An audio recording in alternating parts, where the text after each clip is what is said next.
Yo, let's move right along. The kicker situation. Obviously, we ended the season with Joey Sly, then got rid of him and got Brandon McManus from the Broncos, and we felt kind of good. And then the allegations came out about him, released him kind of quickly. Now we got a couple guys in a little battle. Talk to me about this. Who do we have? Sean, this is not good. This is not good.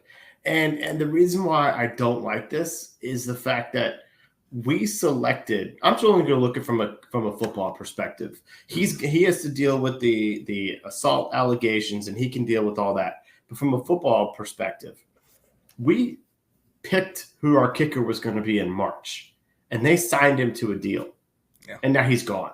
So it's like now it's June. And we're going to have to figure out who's going to be our kicker for next year because the guy we picked is no longer on the roster. Not because of injury, because of something coming out, and we've said we're not going to deal with this. So that's the part that I don't like, and we got to figure something out. They brought in a guy named Ramiz Ahmed, who has done kickoffs in the league before with the Green Bay Packers. Okay. But he's never kicked field goals. They brought in the stud of the spring, Jake Bates from the UFL, but he has since decided to sign with Detroit. Oh. And then they brought in some guy that by the name of Andre Smith. Yep. So out of Syracuse. Yeah. Well, I'm glad you know who he is because I'm sitting here going like, people had problems with Joey Sly. Are we in another like Chris Blewett situation?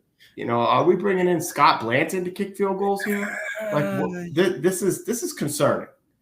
It is. Look, I will say this. Smith has range. Okay, he has consistency.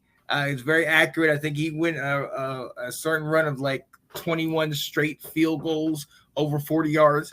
The guy can get it done. And in the Debo Babers tenure over at Syracuse, they had success at certain parts, but most of it was the opposite of success. So he was kicking a lot.